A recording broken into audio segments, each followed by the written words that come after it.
ዴቪድ ራይስ የተባለ በትንሽ ከተማ የሚኖር አንድ ወጣት የተለመደ ህይወት የሚመራ ሲሆን ትኩረቱን የሳበችውን የክፍል ጓደኛውን ሚሊንም እያነጋገራት ዴቪድ የበረዶ ኳስ ስጦታ ሲሰጣት ሚሊ በደስታም ትቀበለዋለች።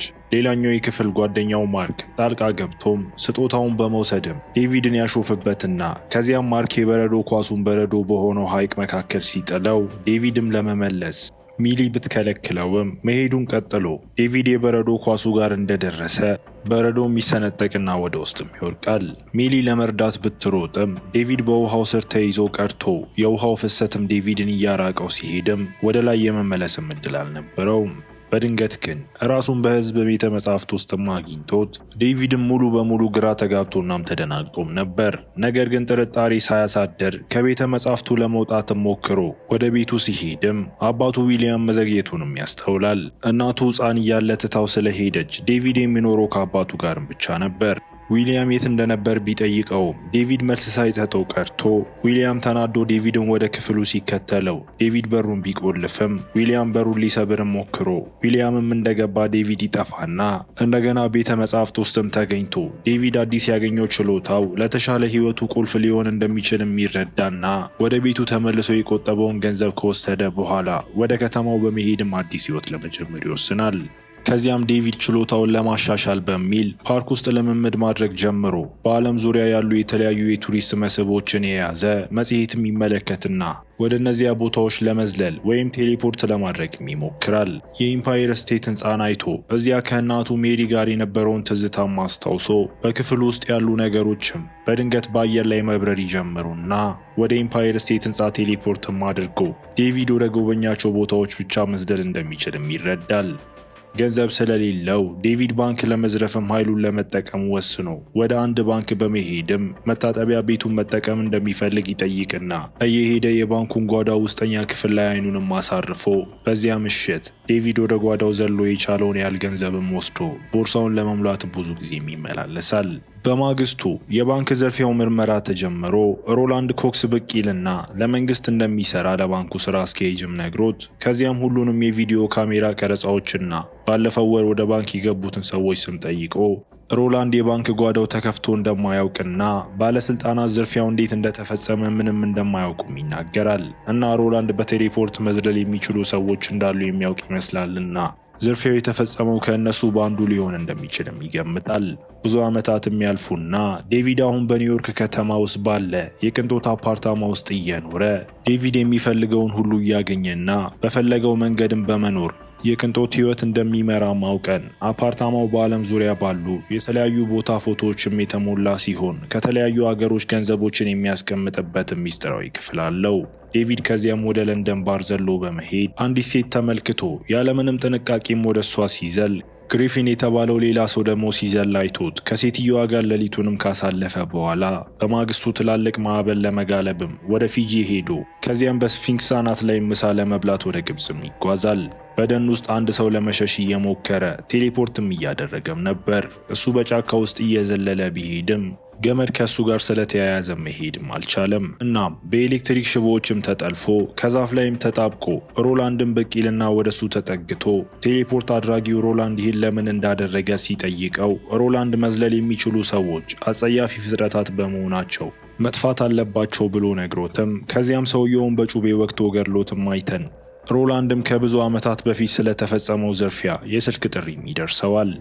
ዴቪድ ወደ ኒውዮርክ አፓርታማው ሲመለስ ሮላንድ እዚያ እንዳለ አውቆ ሮላንድም የባንክ ዝርፊያውን እየመረመርኩ ነው፣ ነገር ግን ከፖሊስ የመጣው አይደለውም ብሎ ለዴቪድም ነግሮት ዴቪድ ሮላንድን እንዲሄድ ቢጠይቀውም ሮላንድ በምትኩ በትር በመውሰድ ዴቪድን በኤሌክትሪክም አስይዞት ለመዝለል ቢሞክርም ከጥቂት ሜትሮች በላይ መሄድ ያቅተዋል።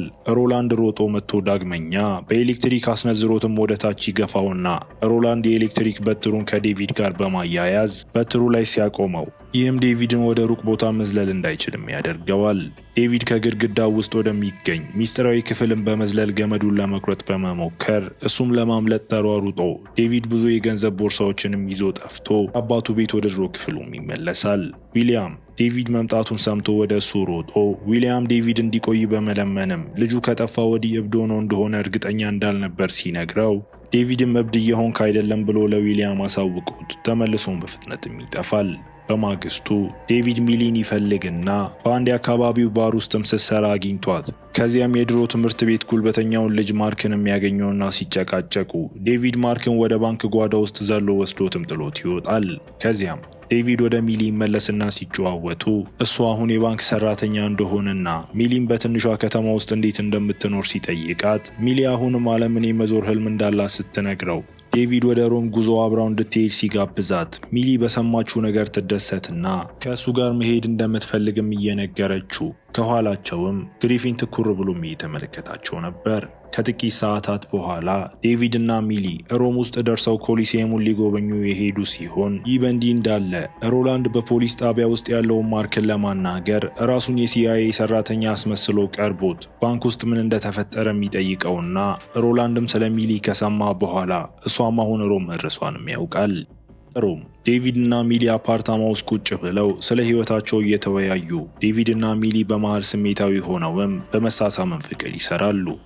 ከዚያም በዚያው ቀንም ዴቪድ ሚሊን ወደ ኮሊሲየሙ በድብቅም አስገብቷት ዘበኞችን እየሸሹ በአካባቢው ተዘዋውረው ዴቪድ የተቆለፈ በር ለመክፈትም ከሚሊ ተለያይቶ ይሄድና በመጨረሻ ግሪፊንንም አግኝቶት ግሪፊንም ቴሌፖርት ማድረግ የሚችል ሌላ ሰው መሆኑን ይገልጽለትና እሱና መሰሎቹን ጃምፐርስ ብሎም ይጠራቸዋል። ግሪፊን ዴቪድን ስለሚመራው የቅንጦትና ግዴለሽ ህይወት ተችቶት ፓላዲንስ የሚባል ቡድን ሁሉንም ጃምፐርስን ለመግደል እንደወሰነም ነግሮት ይህን እያስረዳው ሁለት ፓላዲንስን ብቅ ይሉና ፓላዲንሶቹ ቀርበው በትራቸውን ያወጡና ከባድ ፍልሚያም ይጀመራል።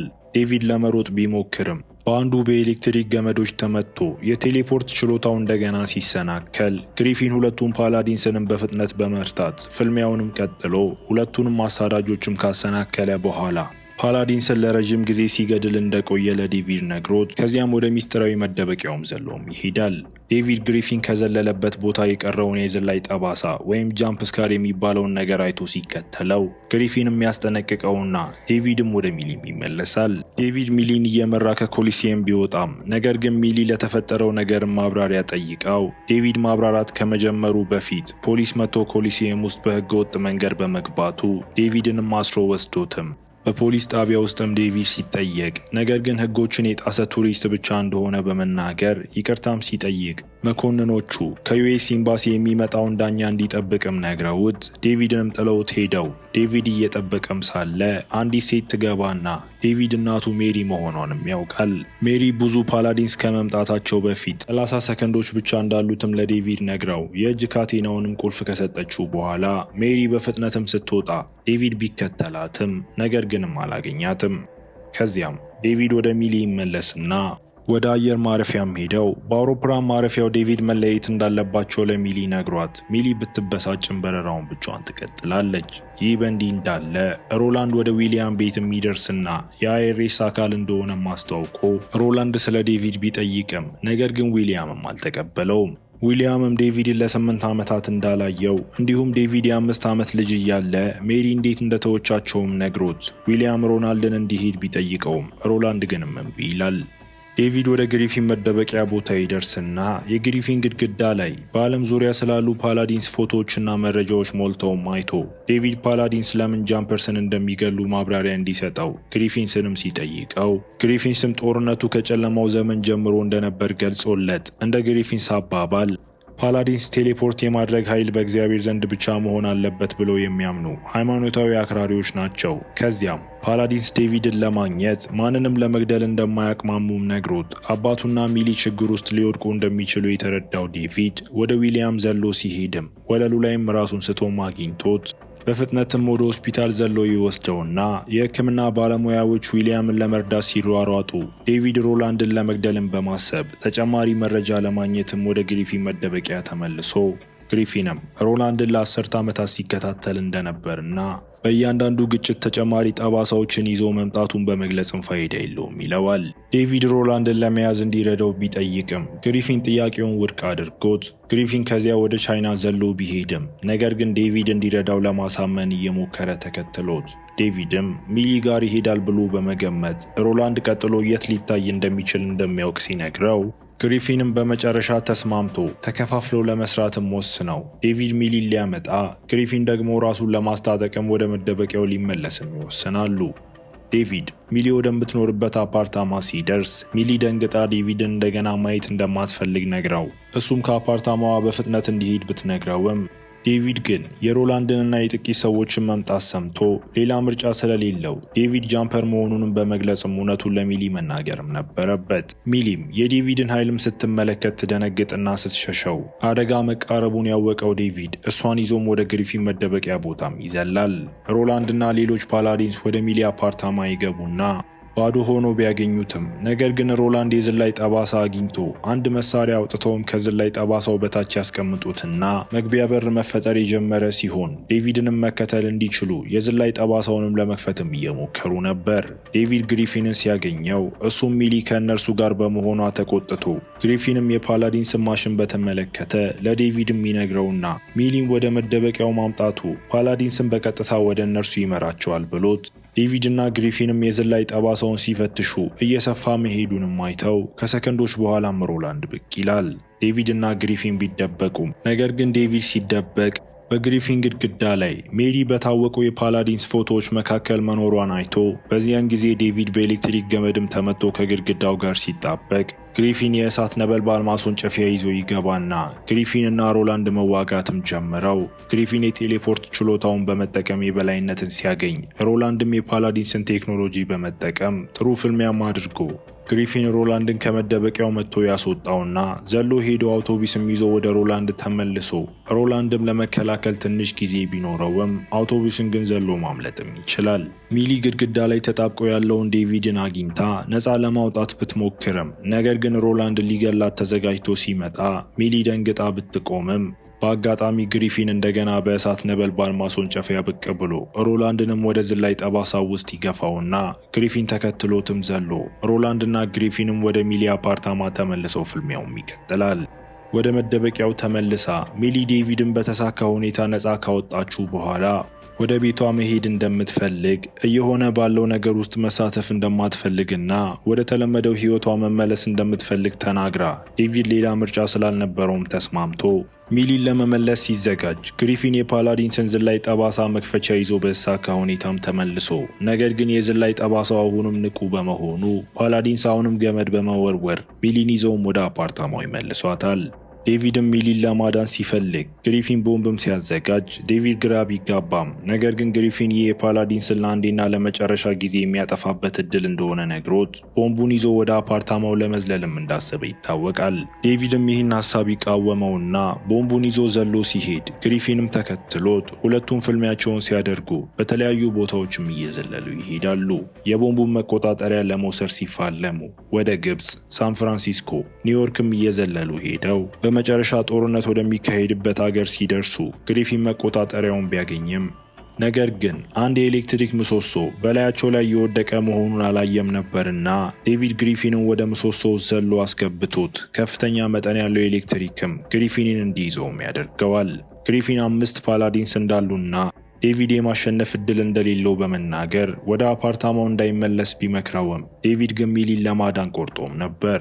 ዴቪድ ወደ አፓርታማው ይመለስና ሚሊ ጋር ለመድረስም ሲሞክር ፓላዲንሶቹ አፓርታማው ላይ ያቆራኟቸው 5 የኤሌክትሪክ ገመዶች ወዲያውኑ መተውት ዴቪድ ለመዝለል እየሞከረ ይታገልና ይህ ደግሞ አፓርታማው በኃይል እንዲናወጥም አድርጎት ገመዶቹ ከዴቪድና ከአፓርታማው ጋር የተያያዙ በመሆናቸው ዴቪድ በዘለለ ቁጥር አፓርታማው አብሮት ይዘላል። እያቃሰተና እየጮኸ የቴሌፖርት ሙከራውን ቀጥሎ የአፓርታማው ግድግዳዎችን በየጊዜው እየተንቀጠቀጡ ይሰነጠቃሉ። በመጨረሻም ባገኘው የመጨረሻ ኃይል መላውን አፓርታማ ለመጀመሪያ ጊዜ ችሎታውን ወዳገኘበት ወደ በረዶ ሐይቅ ውስጥ ዘሎ ወስዶት አብዛኞቹ ፓላዲንስም ተሰናክለው አንዳንዶቹም ሲሰምጡ ዴቪድ አፓርታማውን ወደ ቤተ መጻሕፍቱ ዘሎ መልሶት ዴቪድ ንቃተ ህሊናውን መልሶ ሲያገኝ ሮላንድ አሁንም በህይወት እንዳለሚያይና ከዚያም ዴቪድ ሮላንድን ወስዶ ግራንድ ካንየን መሃል ላይ ይጥለዋል። ትንሽ ጊዜ የሚያልፍና ዴቪድ እናቱን አግኝቷት የሜሪ የሴት ልጅን በሩን ከፍታው ዴቪድ እና ሜሪ በመጨረሻ ሲነጋገሩ ሜሪም እሷን ፓላዲን እንደሆነችም ገልጻ ዴቪድ በ5 ዓመቱ ለመጀመሪያ ጊዜ በዘለለ ጊዜ ሜሪ ከሌሎቹ ፓላዲን ስለመጠበቅ ስትል እሱን ለመተው አስቸጋሪ ውሳኔ እንዳደረገች ነግራው እሱም አሁን እንደገና ሲገናኙ ምን እንደሚሆን ሲጠይቃት ሜሪም እንድትሄድ እፈቅድልሃለሁ በማለት መልሳለት ከዚያም ዴቪድ ውጪ እየጠበቀችው ወደምትገኘው ሚሊ ተመልሶ ሁለቱም እጅ ለእጅ ተያይዘው ፈገግ ብለው ዘለው ሲሄዱም እያሳየን ፊልሙ እዚህ ጋር ይጠናቀቃል። እስከ መጨረሻው አብራችሁኝ ስለነበራችሁ አመሰግናለሁ። በቀጣይ ቪዲዮ እስክንገናኝ መልካም ጊዜ